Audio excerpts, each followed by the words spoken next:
8510. To sign up for our next telephone town hall meeting, please stay on the line and you will be instantly connected. This teleforum, powered by BroadNet, is currently in progress. Please note that this call may be monitored, recorded, or rebroadcast.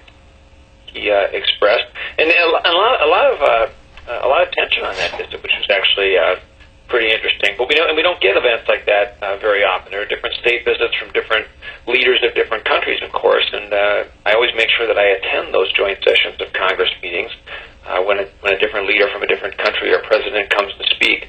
But the Pope was pretty unique, actually, and I enjoyed that. So now we're going to move right in, though, to some of our discussion. And before I do that, let me just let you know, if you want to ask a question, dial *3 on your telephone.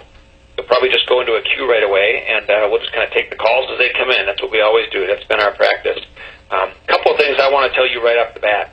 I've got two themes that I'm focusing on.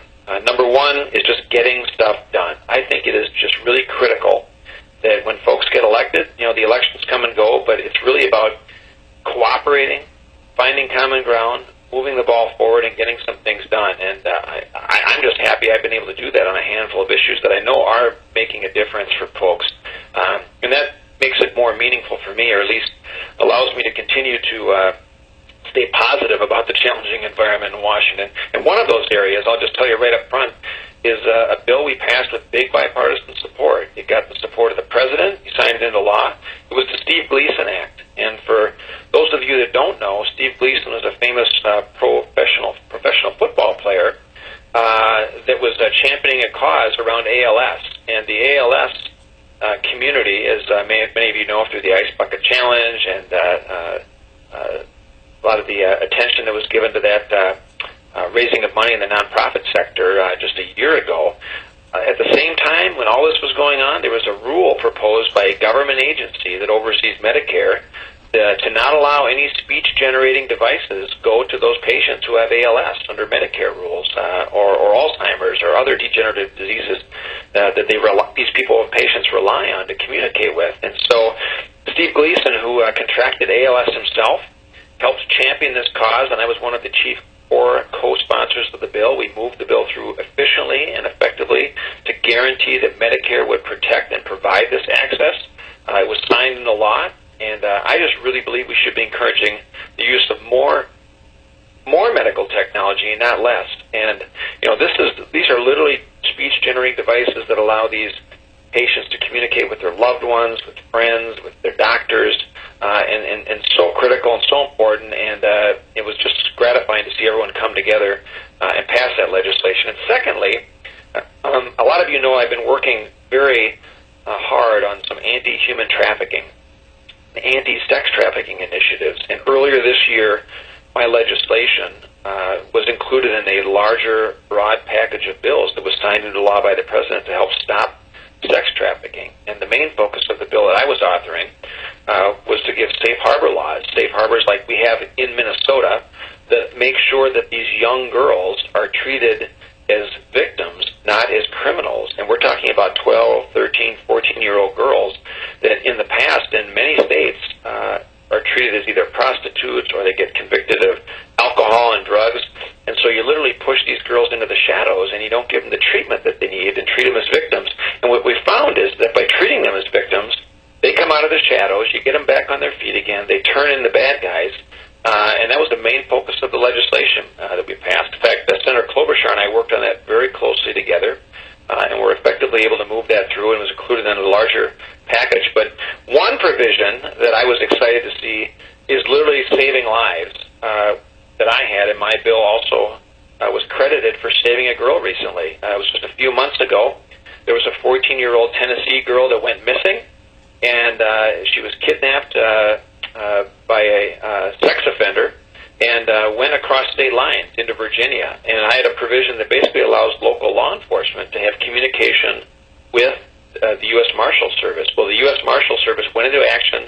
They located the girl, they rescued her, and they got the bad guy. And they credit that provision in the law for actually making a difference. And I think we're going to hear more stories about the success that we're seeing in that area. As I kind of go through a few more issues, just dial *3 on your telephone if you'd like to ask a question. I had *3 if you'd like to ask a question. A couple more things I want to mention. real quick on a veterans issue, military working dogs. You know, a lot of folks realize and appreciate that military working dogs serve our country. You know, they keep our men and women in uniform safe by performing some very dangerous tasks on the front lines. And a lot of these dogs, they forge strong relationships with the soldiers that they serve with. But currently, many of these dogs are, when they're overseas on deployment with our soldiers, they're left overseas, and they aren't retired in the United States, despite the fact that we have Americans, many of them veterans or soldiers, that want to adopt these pets. And so I've introduced bipartisan, very common sense legislation that would require the military to bring these dogs home to be adopted after they retire. And this is the right thing to do. It would save a huge amount of money for those who try to go through the adoptions costs of moving their pets or dogs back to the United States. And the provision was included in a finalized defense bill recently that I'm hoping is also going to be signed into law. So it's exciting to see that provision actually move forward. And then I'll mention this, too. Last week, I just attended an opening of a new housing facility at Fort Snelling for homeless veterans and their families. And, you know, our veterans, they serve our country with honor, and we should keep our promises to them when they return home. And a big part of that is making sure they stay on their feet, they integrate into life, they've got a home that allows them to communicate, or that allows them to, you know, focus on their health care, focus on getting a job, focus on maybe taking another credit of education at an institution. And some of the low-income housing tax credits that we've seen effectively used at the federal level allowed this new housing unit at Fort Snelling to be built and now house 58 new veterans, or homeless veterans in that facility. And so it was pretty neat to see that grand opening of that facility take place. And it's one more step really in alleviating the homelessness challenge we have with some of veterans, for instance. So we're going to start to open it up for questions because there's a lot going on in foreign policy in Iran. There's a lot going on with Russia and Ukraine and Syria now, obviously, and some of the issues there. There's a lot going on with energy issues. There's going to be a vote later this week to allow the United States to export oil and lift the ban that allows you to export oil on the world market. I've been working on legislation that would allow small craft brewers to have relief both on the tax side of the equation as well as streamlining red tape and paperwork requirements that they have, so we can continue to see a lot of growth in this industry that is producing a lot of jobs, actually, a lot of jobs, not only around the country, but now in Minnesota. And that wasn't the case 5 years ago or 6 years ago. But now we're seeing kind of a boon of this industry kind of grow, which is kind of exciting to see. So dial *3 on your telephone. We're going to open up the phone lines and just kind of run through folks as we go. And I just really appreciate hearing directly from you, getting your feedback, your thoughts, your inputs. We're going to ask a poll question in actually just a little bit as well to get your direct feedback. I think we've got Robert on the line from Plymouth. Robert, thanks for waiting. Yes, hello. Hey, hello, how are you this evening? I'm doing fine. I don't know if you're familiar with this situation. I'm a former Teamster in Minnesota, and I got a letter from the Central States Pension Fund regarding retirement benefits, which I have been receiving. So I spent 31 years with the company, and the pension fund seems to be having some difficulty staying abreast with the amount of money that's brought into the pension fund versus the amount that's being sent out. And, for example, my pension will be cut from $2,000 to $1,200 a month. Are you familiar with this, or do you have any comment that, if you are familiar with it, do you have any comment about it? Yeah, well, first of all, Robert, I'm not familiar with the specific case that you're bringing up, other than I have heard there have been some pension issues that we were told would be on the horizon, that where there were going to be notices that were sent out to folks in different states or different pension funds where there would be cuts, for instance. And so right. I guess what I'm hearing is exactly what you're saying, but I'm not familiar with the details. Okay, no, I know this was a bailout, not a bailout, but a program that was presented to the U.S. Department of Treasury that approved what the pension fund wants to do. So I just thought maybe you might have some idea of what was going on or how it's going to be handled. Well, other than I'm out $800 a month.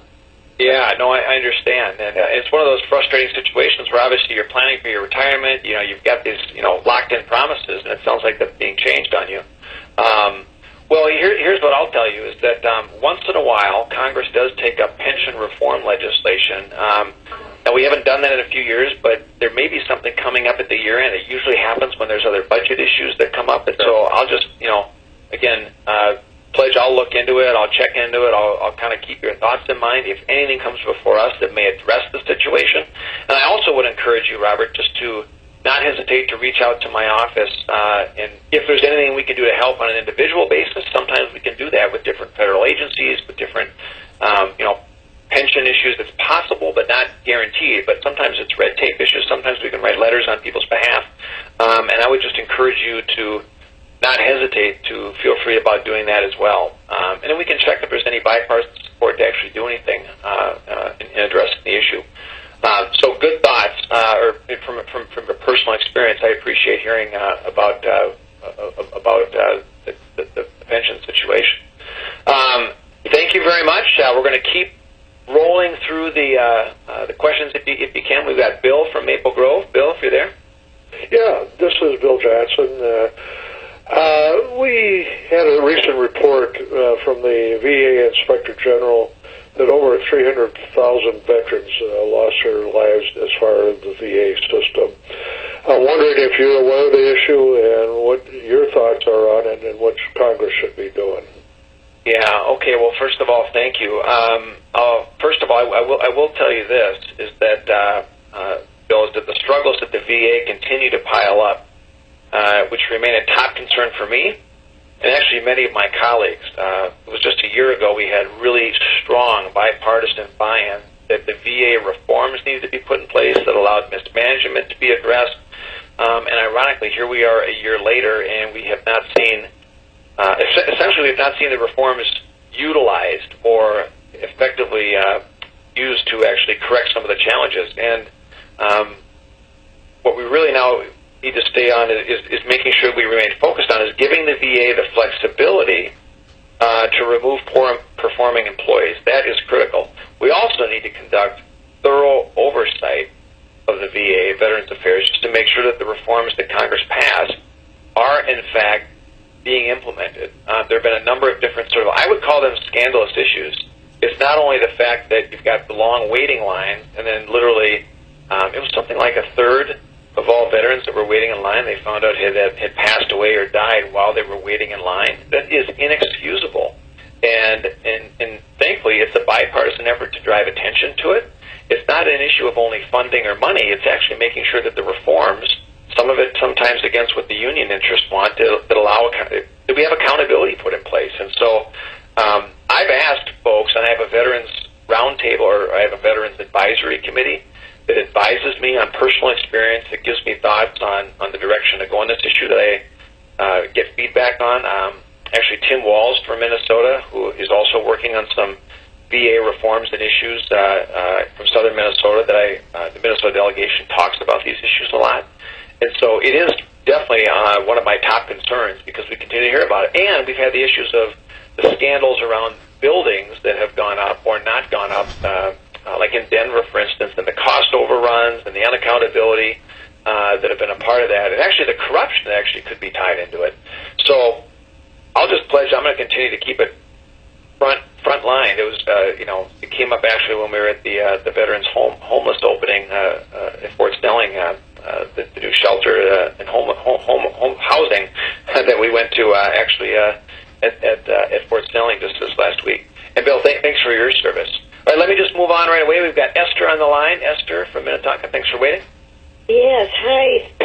Thank you so much for your work with the speech-generated devices and also the human trafficking. And a friend of mine, actually her daughter, Kirsten Foote, a Minnetonka high school graduate, currently a professor at the University of Washington, has just published a book on that very issue, but on human trafficking.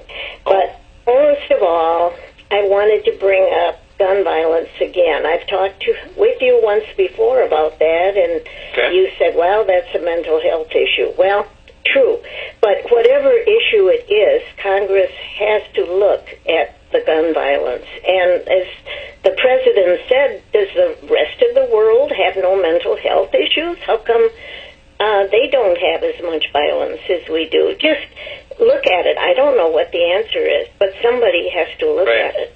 Right. Well, first of all, Esther, thanks for those comments. We actually did a moment of silence for the tragedy that occurred in Oregon today on the House floor. We did that actually, and when it comes to violence, I think we need to really focus on the problems we have with our nation's mental health system, as we've talked about this as well. And we can't pass up this opportunity to have a conversation about bipartisan solutions to really move this issue forward. And thankfully, one of those issues that has bipartisan support that will start to make a difference is looking at mental health issues.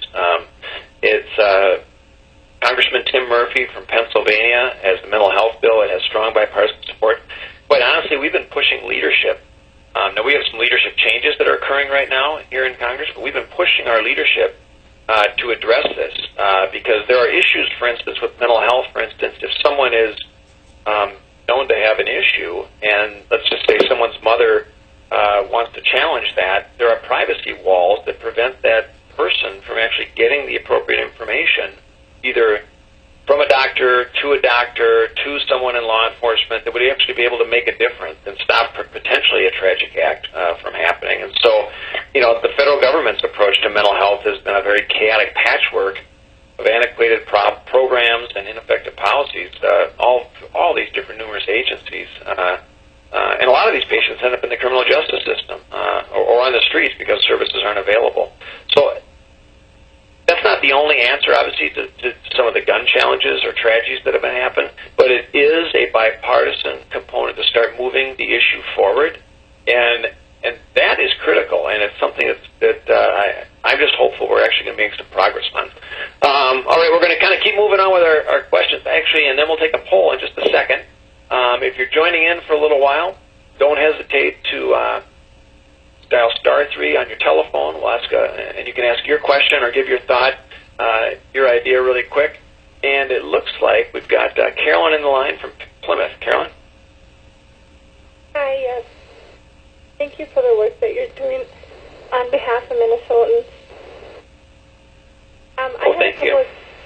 I had a couple of questions. The first is regarding the wage disparity for women in the state of Minnesota. There was just another media release that states were still earning approximately 15% less than our male counterparts for jobs of the same equity. Okay. I'm actually not familiar. You said this is a specific case, you say? No, it's for the wage disparities among compared to male counterparts in the state of Minnesota. Got it. Okay, I got it. Women are earning 15% less than their male counterparts. Yeah, got it. Well, actually, one of the things we've been focusing a little bit on is just income levels, right? In terms of actually just gaining a healthier economy and doing the right thing to actually just grow the economy, create a healthier economy, and making sure that everyone is able to just sort of move up the economic ladder, if you will, which is really, really important. We've got record numbers of people working part-time that prefer to work full-time. We've got a third of Americans right now between the age of 18 and 31 that are living with their parents. That's the highest percentage we've had in that area in 4 decades. We've got the lowest labor participation rate since 1978. And, in the past 6 years, there have been more American businesses that have closed, merged, or gone bankrupt that have been created. And I think there are other answers on how to address that. For instance, broad tax reform to simplify the tax code. Fixing a broken tax code is really important. Some of the trade opportunities can help, too. And it helps lift everybody up. As we look at the studies on, wage disparities, as you mentioned, men and women, but also just the fact on wage disparities just on different income levels themselves, because it is really important that people have upward mobility and continue to be able to do well and provide for themselves. Median income these days, household income, has actually dropped since 2009 or even earlier. That's the only time this has ever in the history of our country happened during an economic recovery. And we can do a lot better than that. We should be doing a lot better than that. So we're in kind of this growth gap where, we're missing disposable income for a family of 4 to the tune of it's something like $1,300 a month or something like that that folks aren't being able to take home and take home pocket pay over that long period of time, which is very frustrating.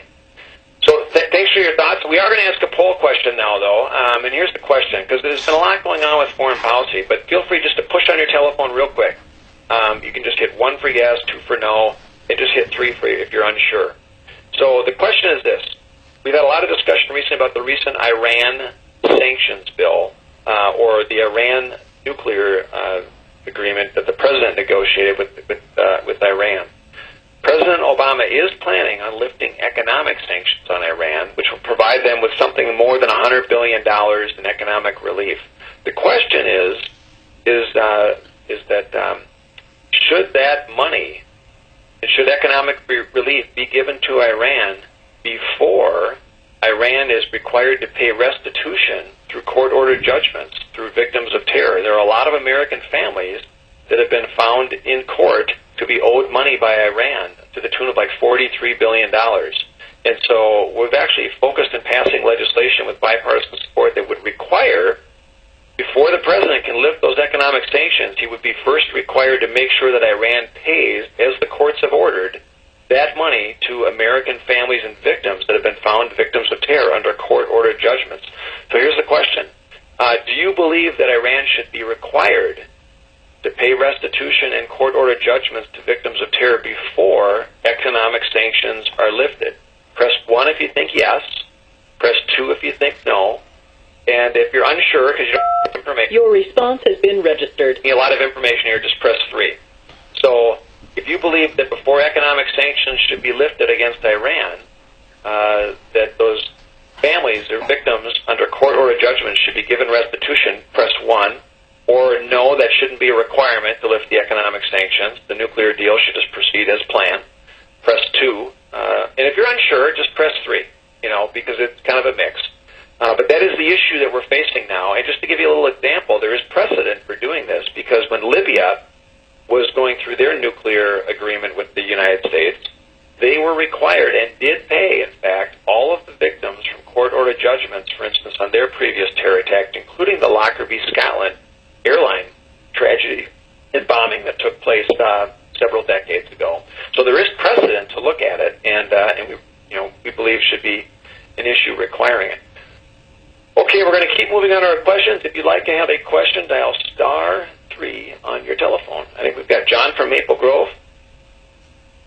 Yes, hello, Congressman Paulsen. Good evening. Hey, thank you for doing this town hall. I can't help but feel that the country's heading towards a rocky shoal. And the reason I think this way is the national debt primarily, which is at something like $19 trillion, and then unfunded liabilities in the, tens of or nearly $100 trillion. Right. And it's really great to do ALS and all these other things, and certainly the VA, we owe to those men and women in uniform to do what we should for them. But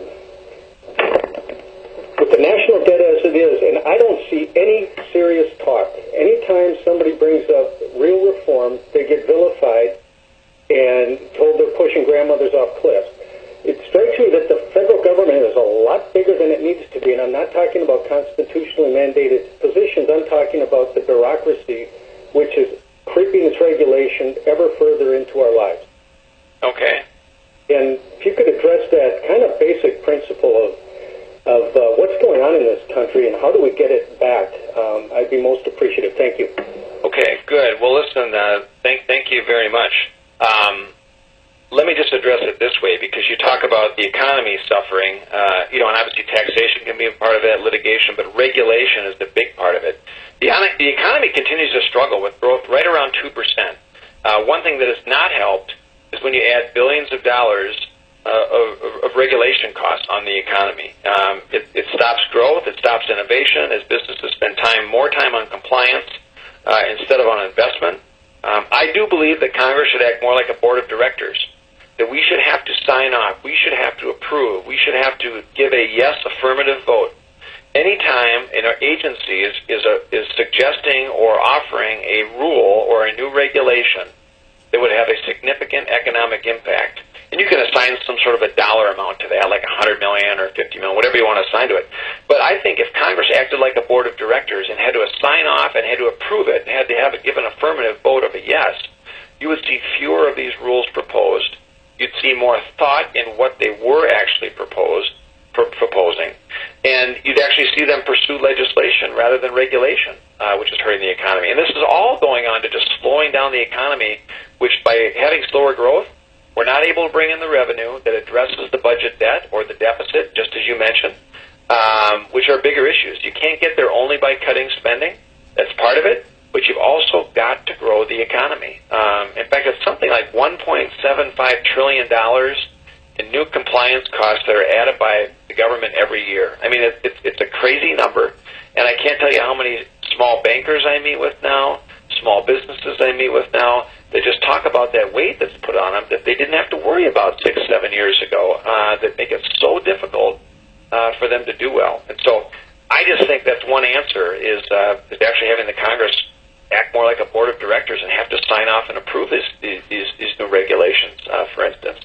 Okay, we're going to keep moving. Thank you for your question, and we're going to finish our poll question. Now we're going to keep going. If you want to ask a question, dial *3 on your telephone. And it looks like we've got Ramon from Plymouth who's been waiting. Thank you. Yes, hello, Congressman. This is Ramon from Plymouth. Yes. I'm concerned about bigger issues than some of these important things that you get involved with, but there are issues that concern our economic survival. One of the main things is the income tax system, which decapitalizes our economy and sends business offshore, like Medtronics here in Minnesota had to go to Ireland. And if we had the consumption tax instead of the federal income tax, it would put trillions of dollars into the economy and create millions of real private sector jobs. And we have a chance at recovery, but the Congress doesn't seem to want to address that issue. The other thing that is going to create an economic chaos in this country, besides the current illegal immigration, which costs over $380 billion a year now, if we're going to bring in all these Syrian refugees that President Obama wants to bring in, 70,000 this year, 85,000 next year, and 100,000 the year after, that's going to cost us billions of dollars. And we know that these people are undocumented, and it is an insidious invasion because a lot of these people are going to be jihadists that are just going to immigrate into our country and cause disruption besides all of the economic onus they put on us.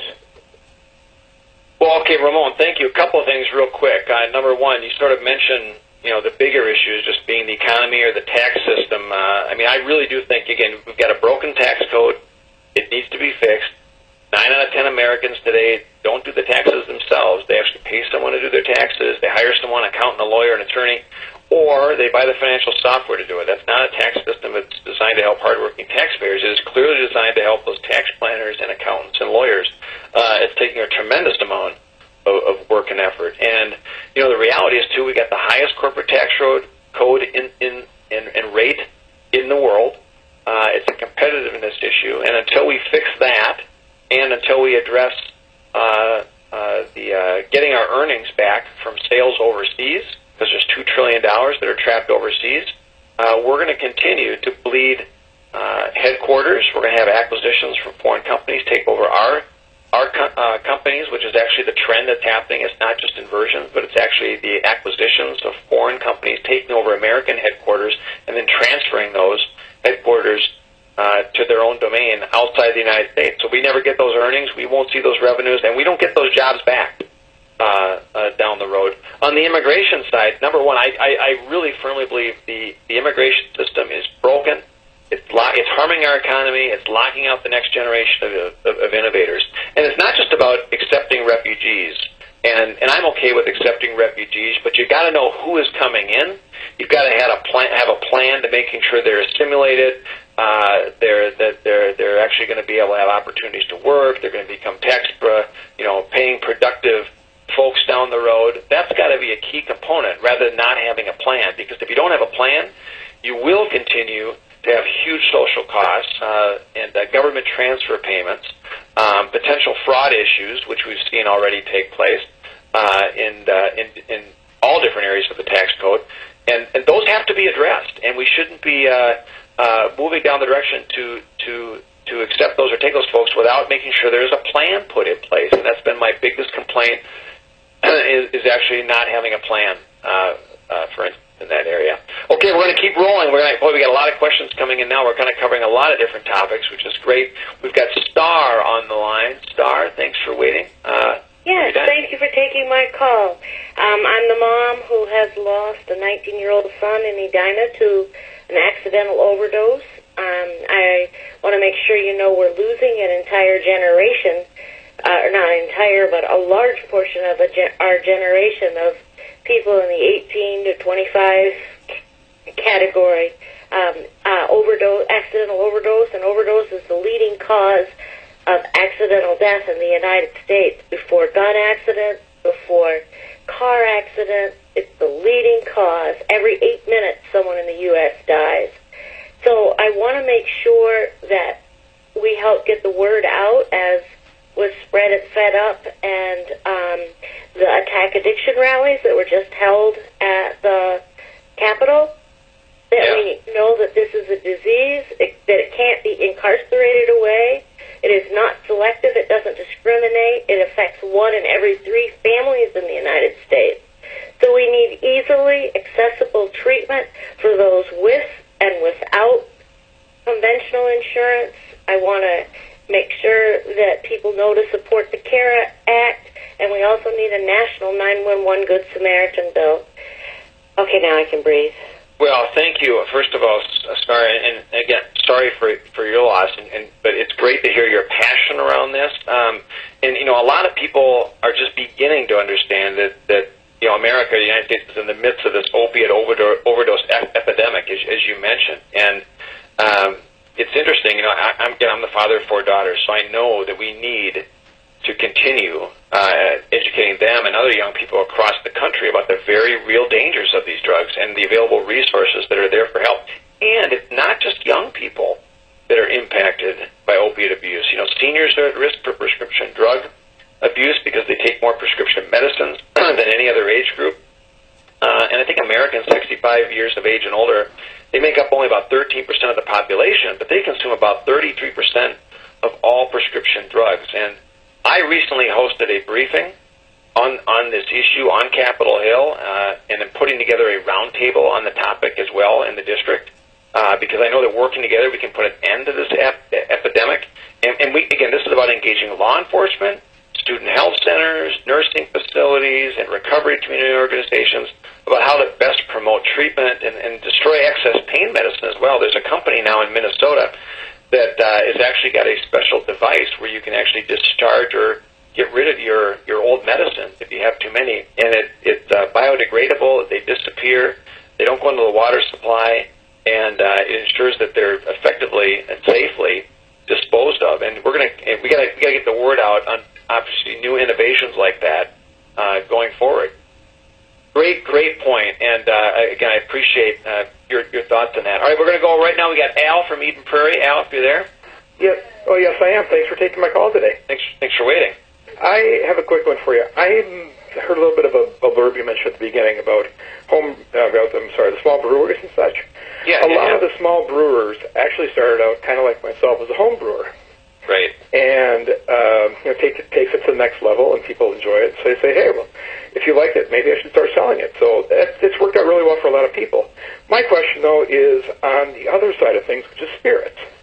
I know that you are not, by federal law, not allowed to do your own brew any your own spirits, vodkas, whatever you'd like to do legally. I know a lot of people that do it, but it's not legal. So I'm just wondering if it's, since we're past the 1930s, if it's possible we might be able to modify some of our federal laws, realizing that all the bad things that people were saying was going to happen with home winemaking and home beer making, none of it came true. So let's get a little more progressive and let people use their imaginations and their experiences to try something else different, I guess. Sure. Well, hey, first of all, let me just start by sharing a couple of thoughts with you, because it's interesting, because as you mentioned, years ago, you just had home brewers. Now a lot of these home brewers are actually actually bringing their product to market. They're selling them in, the local towns. They're doing really well. It's actually creating a lot of jobs. I mean, I've actually visited a lot of small different breweries because I'm carrying some legislation now that they're very passionate about. In Waconia and Hopkins and Eden Prairie and all over, the western suburbs that normally didn't have these types of establishments. And we're also seeing now these small distilleries pop up, which is a new trend. And I was just actually visiting two of them, or one of them yesterday, but another distillery participated. And they're small business guys. They just started up, and one of them made the comment, it's like, I don't have any employees, but if I didn't have to pay the excise tax, which is something like $2.14 a bottle, if they didn't have to pay that, they literally could hire one more employee to help them out run the business. And so what I think we're going to see, because the legislation that I'm sponsoring or pushing forward gives some relief to those small guys in particular with a reduced rate, it's essentially you're going to see some more growth in this industry. Maybe you'll see some more discussion about relaxing sort of the laws that allow you to, brew this at home or distill at home. My legislation doesn't touch this, or that part of it. And also, I should mention, too, a lot of it is paperwork and just the compliance that goes along with it, because nearly 90% of craft breweries or businesses would be exempt under my legislation from some of the very complex bonding and biweekly tax filing requirements that are there. It is just very onerous, very cumbersome, and which is would actually also reduce the administration backlog at the agencies that actually oversee this. So, I think we're starting to move in that direction to kind of loosen restrictions, but at the same time make sure that there's appropriate safeguards in terms of age and access and all that sort of thing. But really it's about growing the economy and what consumers' choices are, right? Their tastes are, what their choices are, which is kind of key. First of all, thanks very much, and thanks for those comments. All right, we're going to keep rolling now. We asked our poll question already. Why don't we roll right into Bob from Plymouth. Bob, thanks for waiting. My question for you tonight is, what do you intend to do in supporting the new Speaker of the House? There's a Tea Party endorsed candidate, I understand, and now a second person. It's a critical position in our government, and I'd like to know your feelings about who you'd support. Sure. Well, first of all, and Bob, what Bob is referring to is that recently the Speaker of the House, John Boehner, announced that he was going to essentially quit in a month. And he's just, for a variety of reasons, he's been around a while, and his patience is worn thin. I don't know why anyone would want that job, just given the challenge that you have. But he decided to move on. So there's going to be a new election for Speaker. I personally don't comment on leadership races, but I do know that, Kevin McCarthy is going to, in all likelihood, be elected the new Speaker. I think there might be one or two other people that are running, but they're not serious candidates, or they're not serious challengers. I'm not aware of the Tea Party supporting anyone. No one's told me who that person would be anyway, so I don't know about that. But I would expect that Kevin McCarthy would be elected. We're going to be doing an election later this week in our conference, and then, of course, you have to go to the floor and you kind of run through all that again. So we'll have some leadership changes, but that's not going to detract from my perspective of what the important issues are, just to get some stuff done, as I mentioned earlier, focusing on bipartisan issues, just to, move the ball forward, get some things done. And then secondly, again, creating a healthier economy. This economic recovery has been very dismal, very poor, and there's so much we should be doing in the area of tax reform and regulation reform and trade reform to really lift people up. I think that is really critical. And that doesn't even take into account the health care costs that continue to be a huge problem, despite a lot of the promises that were made, obviously, under the old law, for instance, which are not taking place. All right, we've got Harry in Eden Prairie. Harry, thanks for waiting. Thank you for taking my call, Congressman. Thanks for waiting. I've heard you talked a lot about supporting veterans. Yes. And the critical issues that they need in post and war issues. My son served 2 terms in Kosovo and Afghanistan. My question is, with that in mind, what position do you have on threatening to shut the government down? And I'll tell you why. When the first threat of shutting the government down several months ago, my son was in Afghanistan, and he called me or texted me and said, Dad, we're over here fighting the war for freedoms of other people. I'm even going to get paid because my government is threatening to shut the government down. Why do we continue to have this threat of shutting the government down when everyone knows it's more costly, ineffective, and really very immature?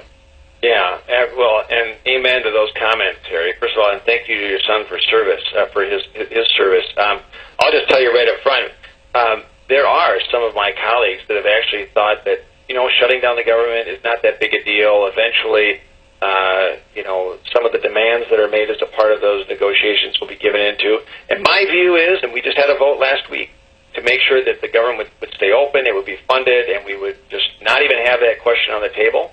And I was in the minority of Republicans, but I just think it is foolhardy to even have a threat of shutting down the government. It's not good tactics. It's not a good strategy. It makes no sense. And it's better just to focus on other fiscal reforms and having a discussion about budget deals that can kind of get us back on a path to reining and spending, et cetera. And you can do that in a way without kind of bringing us to the brink. As you said, putting families, especially veterans who serve overseas and others, with their families that have a mortgage payment, that have health care payments, having to worry about all that. And which is why I voted not even entertain that concept and voted to make sure that we're not going to shut anything down. So there's lots of other options to kind of make sure we keep our fiscal house in order. And that's what has been first and foremost in my mind, because I think you just kind of laid out a really good case of why we should not be having that type of discussion actually in the first place. All right, we've got Steve in the line from Eden Prairie. Steve, thanks for waiting. Thanks for having the town hall, Congressman. Steve Smith from Eden Prairie. I am a sales executive for the health insurance company here in Minnesota, and recently the House and Senate last week passed bipartisan measures to remove the 51 to 100 size employers from the small group pool. And I'm wondering, I appreciate you passing that bill. The timing is quite challenging for us in the industry. But is the president going to sign that bill? Well, it's actually a good question. I understand the bill has passed the House. I think it's passed the Senate also. Yes, it has. Yeah, and I've not heard of any indication if the president is planning on signing it, but the bottom line is it's about sort of making adjustments or fixes in the reality and the law that would help the market, right? And I think it sounds like you've got some real good experience in this area. It definitely would. And you mentioned a few times tonight about the regulations and Obamacare, why there's a number of beneficial things in there, the amount of time and energy the HR staff meeting with lawyers and their brokers and consultants has been just a drain on the economy. So anything you can do to kind of dismantle that piece of legislation is appreciated. So thanks for taking my call. Yeah, okay. Well, first of all, thank you, Steve, for that feedback. I will mention this. The fact that bill passed both the House and the Senate signals strong bipartisan support. And, even to do anything in the Senate, you've got to have a 60-vote threshold to actually get something through. And so that's just a good sign in itself. And then the other thing I should mention, too, is that when we did the bill in the House, it actually was brought up under suspension, which essentially means it's essentially non-controversial. You're going to move forward, and you're going to be guaranteeing it's going to pass pretty quickly and efficiently, which is exactly what happened. So I'm hopeful that actually, even though the president has not given an indication publicly, that he would actually probably be inclined to sign it. I would actually think. Okay, we're going to keep moving on to questions. I think we've got several on the line now that have jumped on here. We've got Gladys from Eden Prairie. Thanks for waiting. Hello. Thank you for taking my call. Thank you. And my question is about my annual notice of changes that I received from my health insurance company for changes to my insurance plan for what Medicare does not cover. And the medical part went up 3%, which I think is very reasonable. However, the prescription Part D portion of the premium went up 43%, which I do not consider reasonable. And my question is, why cannot we receive the benefits of negotiation with the drug companies, direct negotiations to lower our drug prices, such as happens in other industrialized countries of the world, and also for the government employees in our country? Oh, got it. Okay. Well, first, so a couple of things. I'm glad. Thank you for mentioning. I've heard from others too on a regular basis. It's interesting. The healthcare law, I thought that it would address all those costs as well, but that's clearly still a pocketbook issue, not only for average folks and seniors, but small businesses as well. So a couple of things. Number one of the big issues that's centered around allowing the government to negotiate directly with Medicare is that we have the Congressional Budget Office, which does the scoring of what that proposal would mean. It's a nonprofit, or it's a nonpartisan agency, and the agency has said several times that allowing CMS to negotiate directly with drug companies would not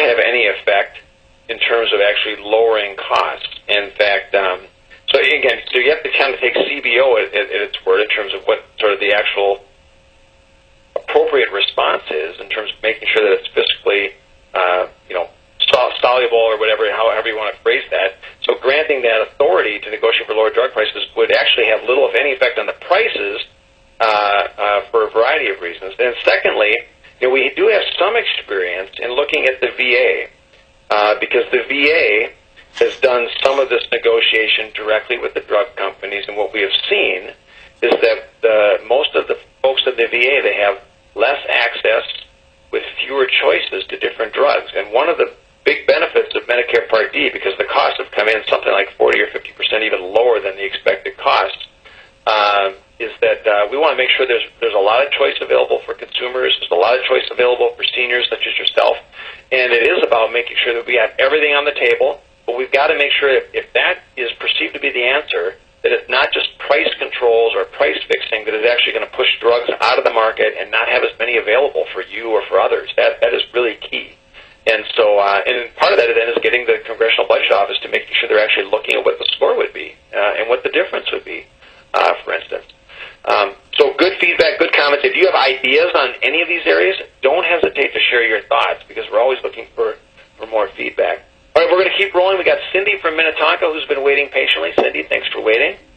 Hi, Congressman Paulsen. Thank you for taking my call. So my question is a little bit different than everyone else's. I have young children, and I don't know if you know, and I think I heard you say that you have 4 daughters. I'm not familiar with what ages they are, but this generation of children is the first generation whose life expectancy is supposed to be 5 years less than ever. And that doesn't include minority children or children who are low income. And I'm concerned about the access and the flexibility in their school lunches and having healthy school lunches and keeping the rules and things flexible so they're not restricted. So it can be flexible in the schools and also having access to healthy foods. Because for some children, that is the only healthy meal that they receive, unfortunately, throughout in their day. So to want to know what your stand is on this currently, and if you are aware that this generation's life expectancy is supposed to be 5 years less. Yeah. Well, first of all, thank you very much, Cindy. I appreciate those thoughts, and that question is a little different, but I am a little aware. I was not aware of the life expectancy issue changing, but I am aware of some of the challenges that we've had with the school lunch program, and this is not about rolling back some of the success that we've seen. This is about making sure we have smart choices to make fixes to do things that are not working. Participation is down among the students. A lot is being thrown out, and waste. I mean, in terms of a lot of the fruits, vegetables started being thrown out, and it's something that has to be addressed in the right way. And when you have schools like Wayzata, for instance, that are no longer participating in the school lunch program because they're so rigid in terms of the rules and requirements, that creates some problems and some tensions that weren't there before. And so it is important important to give the flexibility while at the same time making sure that they've got healthy options. And I've gone to, again, 198 schools. I've eaten with students, and they want healthy options. They want those choices, which is very, very important. So we can't lose sight of the fact that I think it's easy. We should be able to have a balance on that and making sure that we're not throwing everything out, or we're making smart choices to make some fixes to things that aren't working. Okay, we've got, I think, time just for maybe a couple of more. Thank you for that, for those thoughts. I think we've got, next on the line, we've got, it looks like it's Nick. And Nick may have just, Nick is still on the line. Nick's on from Bloomington. I thought you dropped off, Nick. No, I didn't. I had patience. Okay, good. First of all, I've got a comment and I've got a question. Okay. The comment is that I've been going to the Minneapolis VA for a number of years now, and I've had nothing but positive experiences. And I just wanted it to be noted that there is some good VA out there. Yeah. In fact, I've been to the VA several times, met with the director. The Minneapolis VA has never had a problem of being on this list of, the bad actor problems. Really good experiences there. Okay. Well, I've made that comment. My next question is on the oil exportation. Yeah. I understand you're in support of that. Yeah, I'm leaning to support that. We haven't voted on it yet, but I think we are going to later this year. How does later this the week. exportation of the oil going to affect our costs? Or is there going to be thresholds built before they can, how is that going to stabilize our cost if they're now exporting it? My concern is that it's going to turn out like the lumber industry. Okay. Shipping most of the good lumber overseas, and we're having to pay for it when we go to get it. Yeah. Well, a couple things. So oil is a world commodity, right? It goes on the world market, and it's a really good question. The U.S. right now is basically surpassing Russia and Saudi Arabia as the top energy producer in the world. That's the fact. So there are some studies that show that, if you allow the oil export to ban that, to be freed or exports to happen, that we would probably see price reductions between 2 cents and 12 cents a gallon could be expected from lifting the ban. Now, right now, we do refine gas, right, in the United States. We refine gas, and that can be exported. So there's no problem with that. That is exported. But oil is not exported, for instance. And it essentially does a couple of things. Number one, it's expected just to lower costs because it's going on the world market. It's a world commodity. Secondly, it's also going to give our allies an alternative source of energy, and it's going to and weaken the global dependence of oil from a lot of the hostile countries, like Russia, Saudi Arabia, Iran now, who's a lot of these countries end up using energy as a political weapon, in particular. So it's definitely a real issue, and so we're going to be actually looking at that later this week.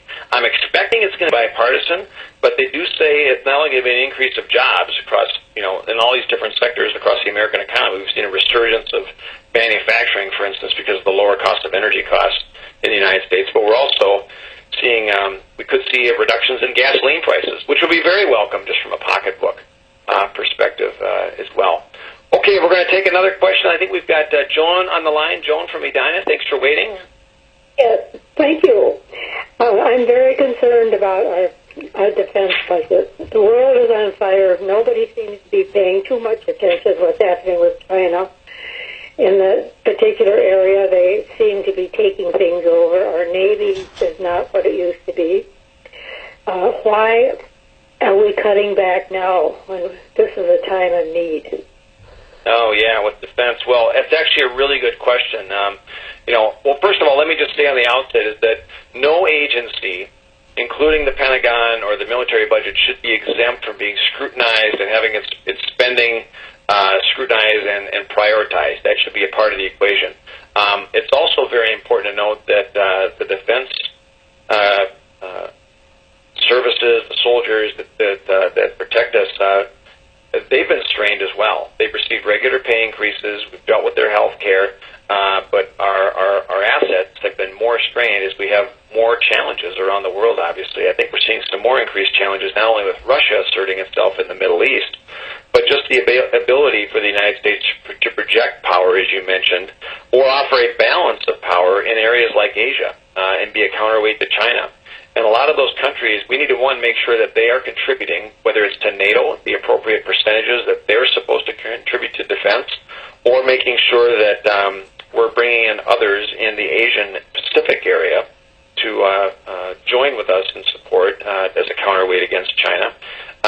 And we just can't keep decimating the military or military spending, or we will not have the capability to actually defend the United States should North Korea launch one of its intercontinental ballistic missiles with a nuclear weapon, and they have something like 100 nuclear weapons that can reach the United States, or if Iran now moves forward in developing nuclear weapons in the years ahead as a part of this agreement. And so I've got real concerns about that. And so, military budget needs to be scrutinized, but it also is key. It's, probably the number one function of the federal government is providing for the national defense of our country, of course.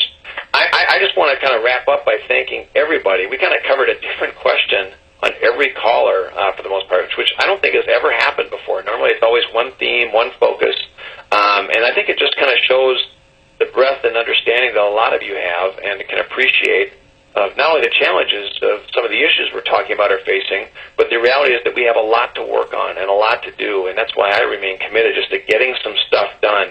And I mentioned a couple of those issues right at the outset on human trafficking and some veterans issues that I have been a part of, as well as making sure that patients have access to life-saving technology. That's a big deal for Minnesota, and I'm going to continue to focus on that. And if we can help in any way with a special issue you may have with a federal agency, with Social Security, with Medicare, call my office. That's what we're there to help. We are there to help you. We work for you. I work for you. It's a privilege to represent you, and I can more effectively represent you when you share your thoughts, your ideas, when you let me know what your concerns are, when you attend my Congress on Your Corner town hall meetings. And if you are on the phone and you didn't get your question answered, because now it looks like I got another 10 people that are still on the line here we didn't get to, don't hang up. Just stay on the phone. You'll go into a voicemail, and either I or someone on my staff will get back to you in the next 24 hours and just follow up with you, which actually is something we appreciate and do all the time. So thanks for the privilege of representing you. Keep in touch and have a great rest of the week.